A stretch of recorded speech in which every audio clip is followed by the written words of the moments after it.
rested in three things. It rested in trade unionism, so she bust the miners in a civil war.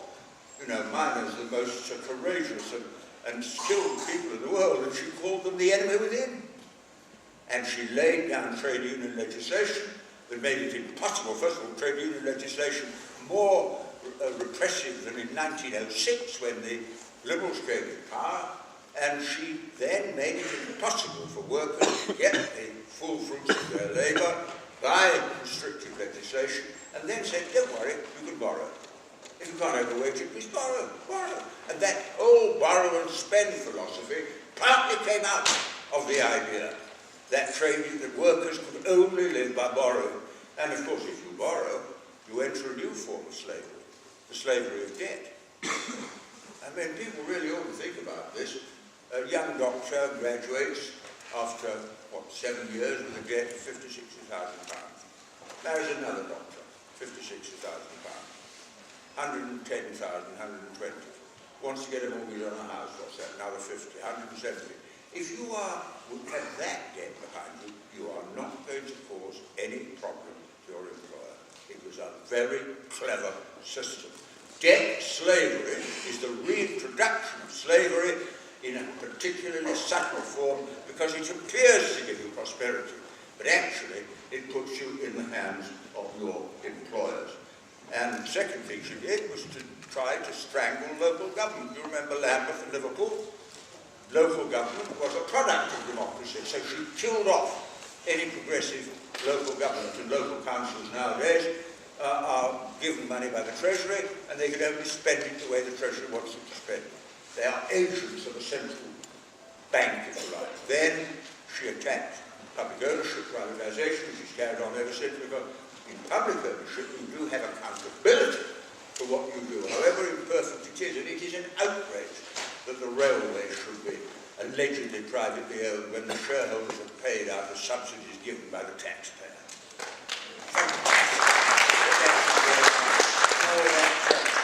Gas and electricity, which depend upon the price of oil. When the price of oil goes up, they get a bloody great windfall, whereas if we owned it, the windfall would go straight into the Treasury.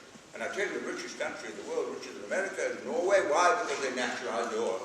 I was only able to get 20% of the oil when I was energy minister, but at least that 20% would have contributed vastly to the revenue.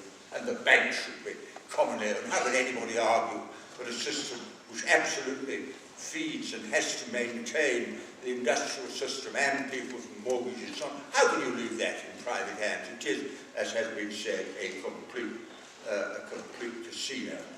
And we also have to look at it in a new way. I think I go back to primitive chartism. If you look at the world today, it is run by big money anymore in the form of the hedge funds, the multinational corporations. There's no democratic control of the world. We're told all about globalisation. Well, depends how you interpret it. We all live in a small village that has absolutely no democratic system controlling it. I was brought up on the UN because I heard the words of the Charter when I came back in the troops in 1945. But here is this huge world order with no democratic control. And you know what democratic control means. I don't want to frighten you. It means that control will be on the basis of population.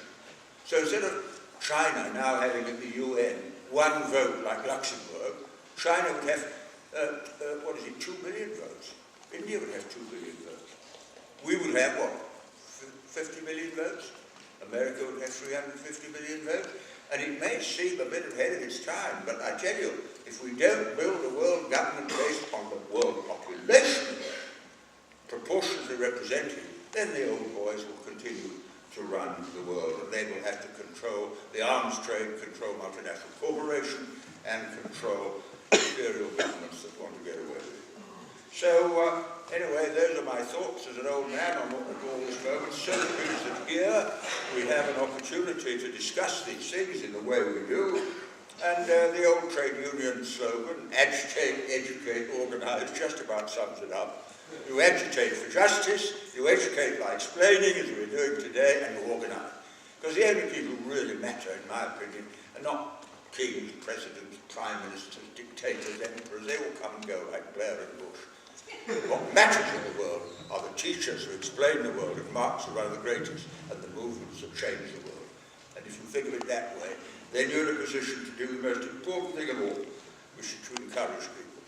Because I think they're deliberately encouraging fear. They want people to frighten. If a factory's closed because the company has exported its factory to Malaysia where the wages are cheaper, then the BNP comes along and says, you're out of work because of the immigrants. And they exploit all that.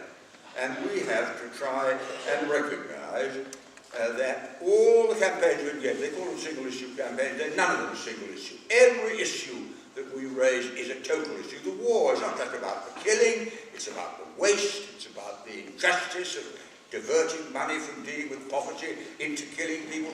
The suffragette movement wasn't a minor question of women's votes, it was the contribution of women to the whole development of society. And if we go on doing that, then I think we can succeed. And it's very important. I'm not one of those optimists who think if you do nothing, it'll all come right. Don't believe that at all. But I do believe if you make the effort, you can.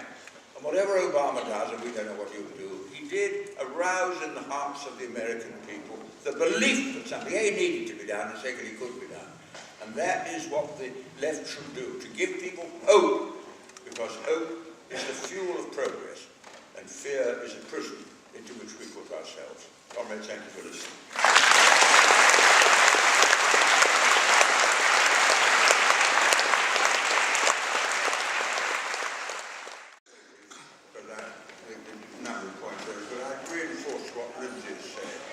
Things change when you do something about it. You can talk about it till you're blue in the face. But I think of Upper Clyde Shipbuilders. Have you ever heard of them? Yeah. They took over their own shipyard. They went on trying to build ships.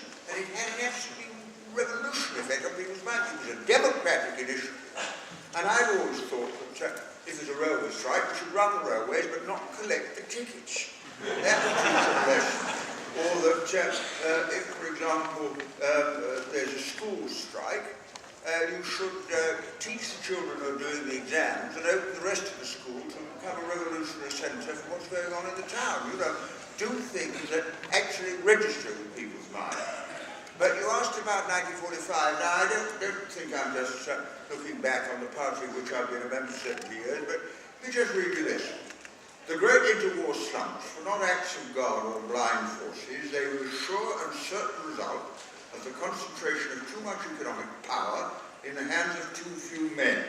These men had only learned how to act in the interest of their own bureaucratically run private monopolies, which could be likened to totalitarian oligarchies within our democratic state. They had and they felt no responsibility to the nation. That didn't come from socialist workers. Came from the 1945 Labour Party manifesto. And the reason we adopted the policies we did in 1945, dare I say, it was not that Marxism had gripped the Labour Party, it was that the reality of the situation was that just as you concentrated on what had to be done in war, you applied exactly the same principle to the problems of peace. And I think we should start judging the success of our society not by the bloody Dow Jones industrial average. I've never met the man. He must work very hard on his attitude. We should judge our society by, has everybody got a job? Has everybody got a home? Has everybody got to school? Good education? And do we live in peace? Those are the judges of society. Then we have to do whatever is necessary. But it's been a really good discussion. And I think maybe if we had time to look at what Chavez has been doing in Venezuela, because the real wealth is in land, resources and people.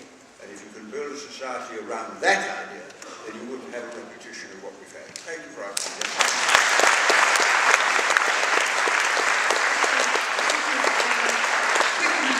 The next meeting in this room is